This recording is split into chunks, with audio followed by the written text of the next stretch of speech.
Starting next month, my mom's moving in. Clear out a room. Even over the phone, I could tell Ryan was smirking. I bet his mother-in-law is laughing at me too. I could easily picture the two of them and had to stifle the urge to burst out laughing. Okay, I'll call Movers to get my stuff out. What? Movers. Ryan's voice changed from laughter to confusion. This time, I couldn't help but laugh out loud. Why? We're getting a divorce. Huh? With that, I hung up the phone. Then I turned to the two people who were helping me. All right, let's get started. The two smiled and nodded at my words. Then I moved everything out and sold the house. A few days later, I got a frantic call from Ryan. What the hell? What did you do to my house? What are you talking about? That house is mine. I'm the one paying the mortgage. If I'm not using it, of course I'm going to sell it. Oh, It seems he finally remembered. I then called Ryan and his mother, Nancy, to a diner to confront them about something. I'm Catherine Irwin, a 56-year-old part-time housewife working from home. I used to work for a company, but due to certain circumstances, I became independent and started earning a decent income. My husband, Ryan, also works, but he keeps all his earnings as pocket money and doesn't give me a cent. So, our current lifestyle is supported entirely by me. Ryan's mother, Nancy, lives alone at his family home. Nancy is a real piece of work, always. Ryan, Catherine is being. Catherine, why can't you be nicer to my mom?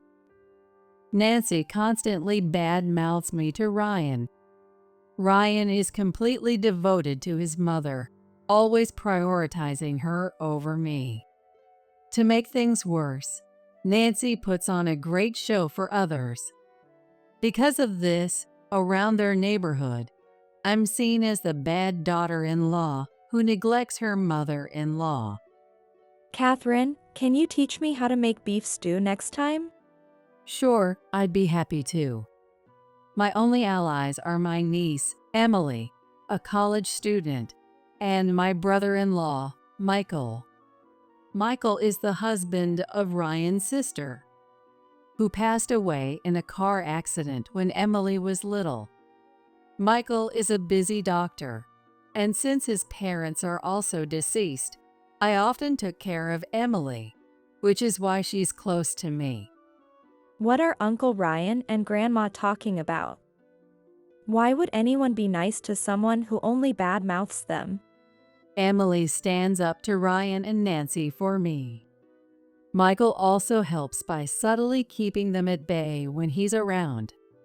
Thanks to them, I can still endure being part of this family.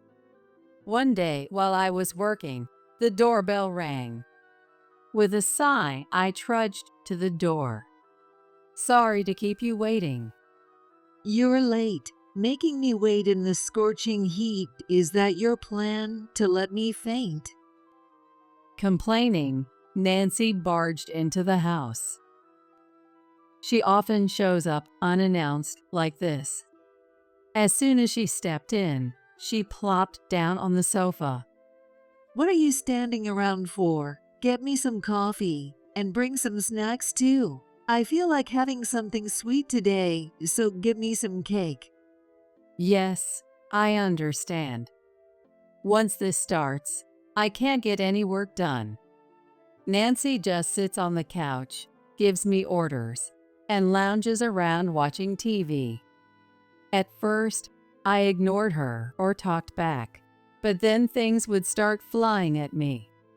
Plus, Ryan would come home and yell at me, so it's better to just keep quiet. Of course, I could just not let her in, But if I tried to pretend I wasn't home, she'd just ring the doorbell nonstop and yell. So, to avoid bothering the neighbors, I let her in. Oh my, look at this mess. How can you not clean up as a proper wife should?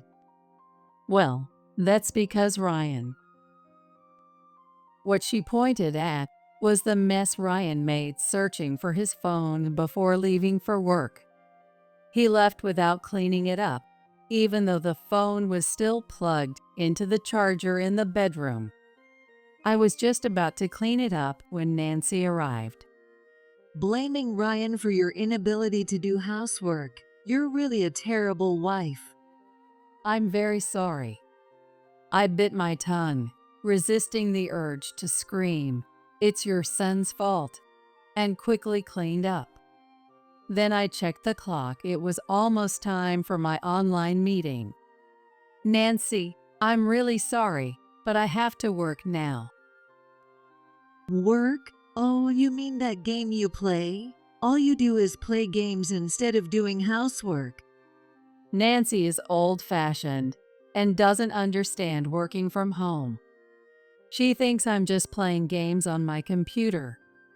No matter how many times I deny and explain, she refuses to listen. Anyway, you need to leave today. You're so loud. Why did Ryan marry such a horrible woman? By the time I managed to get her out, the meeting was about to start. I hurried to get ready. Sorry for being late. They kindly told me not to worry. They understood the situation because Nancy had interrupted a meeting before. After the meeting, I checked around the house. Not again. All the prepared meals in the fridge were gone, and my designer handbag was missing. This always happens when Nancy comes over. It's normal for things to go missing. I'm beyond angry. I'm just exhausted and sigh in frustration. I heard from my mom. You kicked her out in this heat. I have work to do too. If that bothers you, tell her to stop coming over unannounced.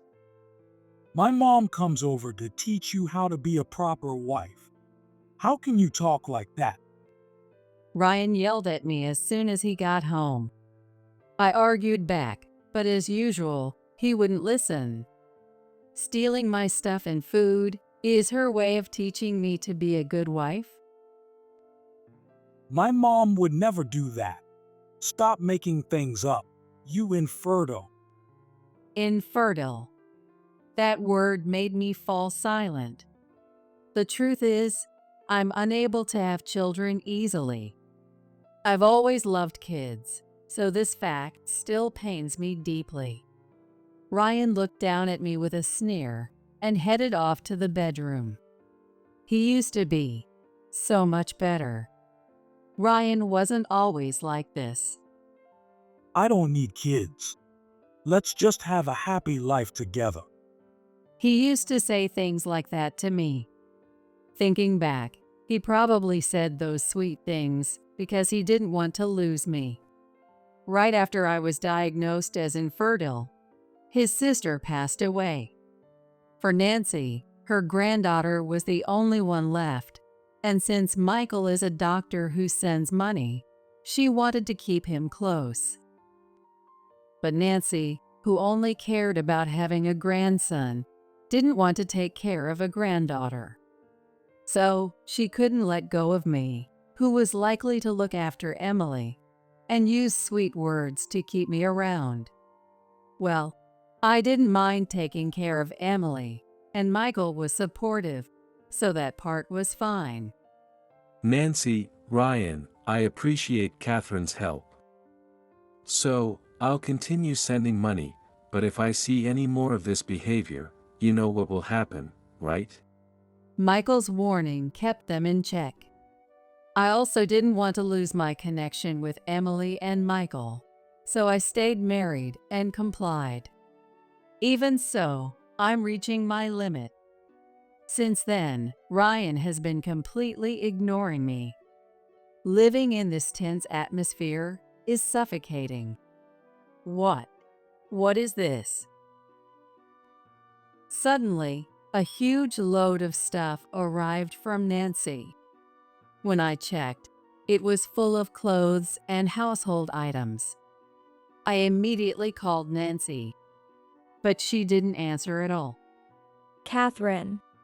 Emily? As I was pondering what to do, Emily rushed in. I let her in and listened to her, out of breath. I overheard a conversation. Grandma and Uncle Ryan are planning to move in here without your permission. My mind went blank. The stress was already unbearable, and now they wanted to move in? Thanks for telling me. But how did you find out? You told me about Grandma stealing your stuff, remember? Indeed, I had vented to Emily about Nancy, mentioning my missing belongings and prepped meals. Emily had visited their house under the pretext of bringing Michael's money to search for my things. That's when she overheard Nancy on the phone. Grandma sold all the stuff she stole from you and went on a trip with Uncle Ryan. What? My things. Dad said he heard Grandma bragging loudly this morning. Emily's words prompted me to call Ryan next. As expected, he didn't answer the phone either. Catherine. What is it? Do you love Uncle Ryan? Emily asked seriously. I shook my head. Then I have a suggestion. I talked to my dad about it, and he fully supports it. Emily made a surprising suggestion, and I decided to accept it. A few hours later, Ryan called me back. Hello? Sorry, I was on a plane and had to turn off my phone. What's up? Nancy's stuff arrived. Yeah, we're going to live with my mom. It's been a while since I've heard Ryan sound this cheerful. I responded calmly. I wasn't told about this. Your opinion doesn't matter. She's moving in next month. Make space for her. I could almost hear him smirking over the phone. I imagined Nancy laughing at me too. The thought of them together made me want to laugh out loud. All right, I'll call the movers to pack up my things. What? Movers. Ryan's voice shifted from laughter to confusion. I couldn't help but laugh out loud. Why? We're getting a divorce. What? I hung up after saying that. I turned to my two allies. All right, let's get started. They smiled and nodded at me. Then I moved everything out and sold the house. After all, I was the one paying the mortgage. I'm a freelance programmer. I became independent to take care of Emily, and my clients continued to give me work, even recommending me to others, so I earn quite well.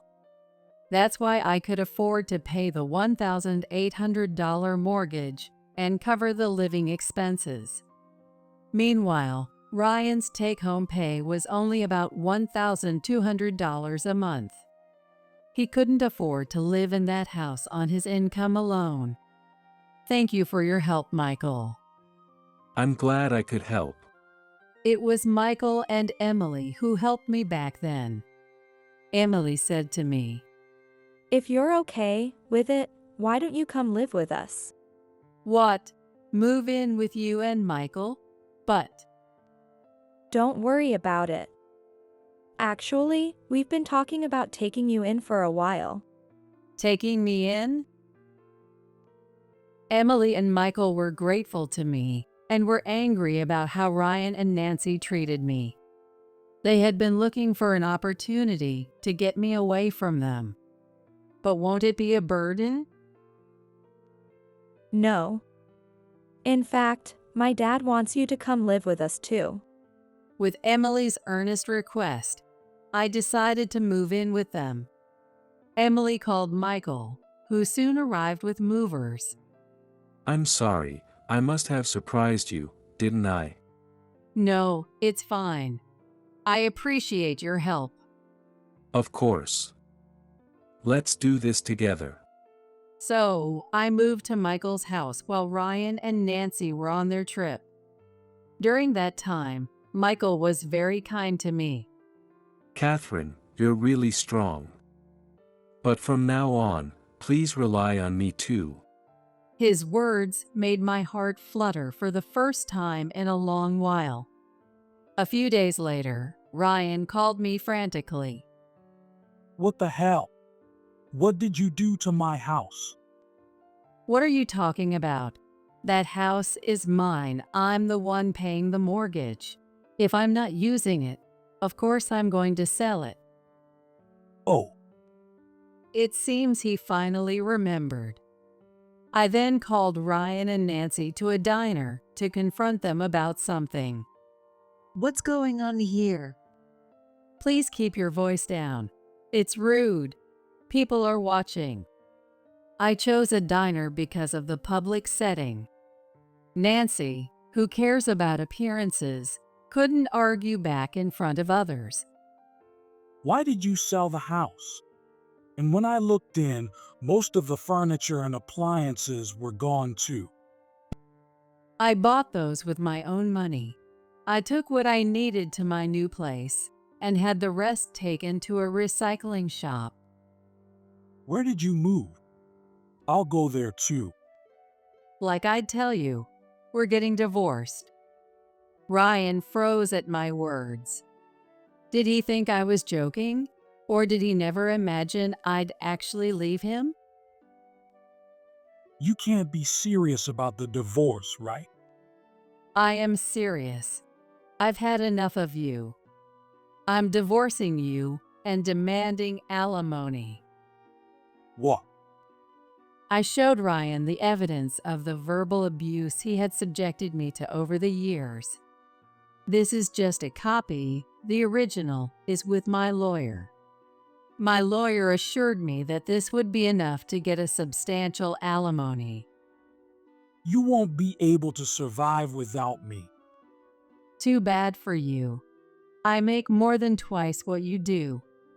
Next, I showed him records of my income. In fact, getting divorced would be better for me. If you agree to forego any claim on our assets, I won't ask for alimony. Can't we reconsider? I accepted you even though you're infertile. How can you even say that? You always used my infertility to shut me up. I have records of those comments too. I then pulled out the divorce papers. I had already filled out my part. Ryan stared at them, his face turning pale. You're kidding, right? And this is for Nancy. Huh? I handed Nancy a photo of her putting my designer handbag into her large bag. I had set up a camera in my room when I realized she was stealing from me. Thanks to that, I had solid evidence. Originally, I planned to use this evidence to get my stolen items back, but it seems she sold them the same day she took them. What is this? I could overlook you stealing food, but this is outright theft. But we're family. I can report theft if it's from a relative living separately, and I've already filed a police report. Both their faces turned pale. No matter how much she cared about appearances, being arrested would destroy her reputation. Please withdraw the report immediately. Nancy shouted. Other diners started staring, but she didn't seem to care anymore. That depends on Ryan. What? If you sign the divorce papers right now, I'll withdraw the police report. Nancy looked at Ryan, pleading. With trembling hands, he signed the papers. Good. Now, I'll be going. After confirming everything was in order, I took the bill as a final courtesy and left the diner first. Ryan, it's okay. Let's get rid of that wife. You can find a young, obedient one. Before I exited, I heard Nancy comforting Ryan. The two of them were too focused on themselves to notice, but some of their neighbors from their community were at the diner for a tea gathering. I saw them watching Ryan and Nancy suspiciously. The thought of what was ahead for those two made me smile.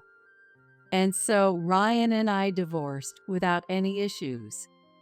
As promised, I didn't ask for alimony and withdrew the police report.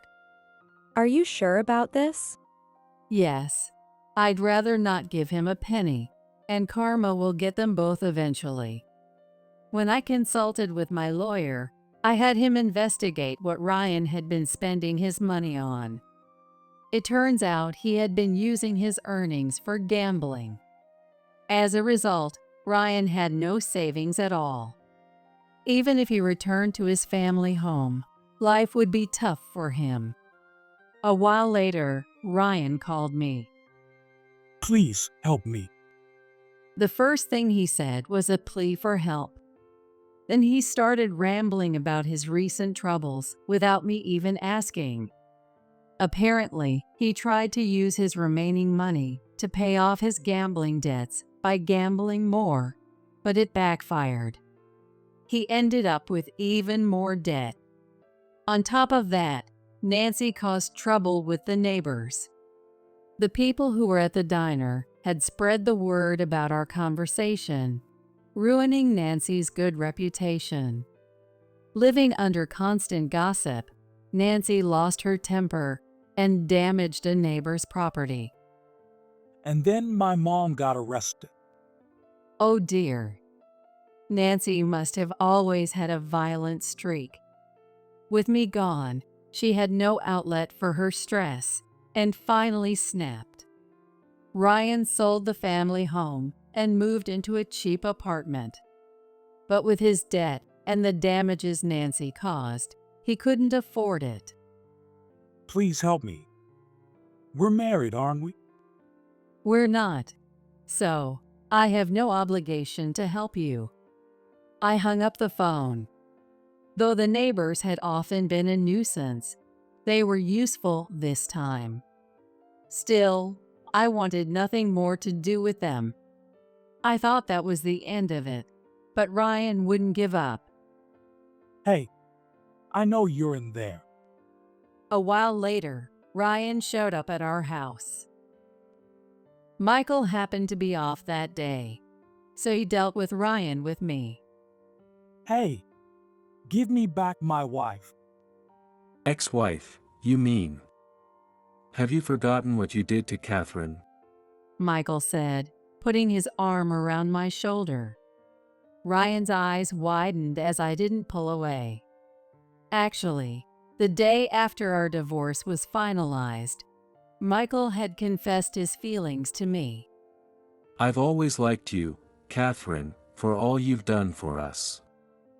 I know it's sudden after your divorce, but I had to tell you. That's what he said. I hadn't seen Michael in that light before, so I haven't given him an answer yet. Well, seeing how reliable he's been through all this has made me feel drawn to him, to be honest. There's no place for you here. Please leave. At least restart the allowance. No way. The allowance was originally something my late wife did as a mother, so I continued it as a gesture of thanks for looking after Emily. Catherine was the one who should have received it in the first place. Dejected, Ryan left with slumped shoulders. I hope this means he'll give up. I watched him go coldly. I later heard about Ryan from mutual acquaintances. After that, the company found out about everything, and he had to quit his job. He tried to find another job, but every company turned him down. Most companies around here have worked with me and know my story. So getting a job will be tough for him. Ryan ended up getting caught by debt collectors and was reportedly being forced to work in low-paying, long-hour, and harsh working conditions. Nancy, too, was taken away and put to work doing menial tasks, although they tried to come to me before being taken away. Catherine, I think we should move far away just in case. Yes, I agree. We had moved even farther away, so they haven't been able to find us. With Emily's encouragement, Michael and I got engaged. Finally, I can call you Mom. Emily said, smiling, and I felt happy, albeit a bit embarrassed. Thank you. I've always thought of you as a daughter, so I'm glad. Yeah, you have to be there as my mom when I get married. Something else good happened, too. Chloe, dinner's ready. A cat rubbed against my leg. I'd wanted a cat for a long time, but Ryan was against it. When I mentioned it to Michael, he was all for it, and we adopted a rescue cat. Fortunately, Chloe warmed up to us quickly. Life with a warm and loving family, so different from the days with Ryan, is true happiness. This is real happiness. Michael and I got married after that. At first, we were too embarrassed to have a wedding. You have to have one. You're finally a couple, and I want to see my parents' wedding. Emily insisted, so we had a small family ceremony. Emily became independent as soon as she started her career. I'll find a partner who makes me as happy as you too. Hey, don't forget to focus on work too. Of course. Emily is aiming to become a doctor, just like her father. It'll take some time, but I'm sure she'll be an excellent doctor. Dad will be home soon. I petted the cat while looking at our wedding photos. Then I heard the front door open. I picked up the cat and went to greet Michael. Welcome home. I'm home. Michael smiled warmly as I greeted him with the cat. The days of suffering because of Ryan and Nancy are long gone, replaced by calm and loving days I never thought possible. I will continue to cherish these precious moments with my dear family.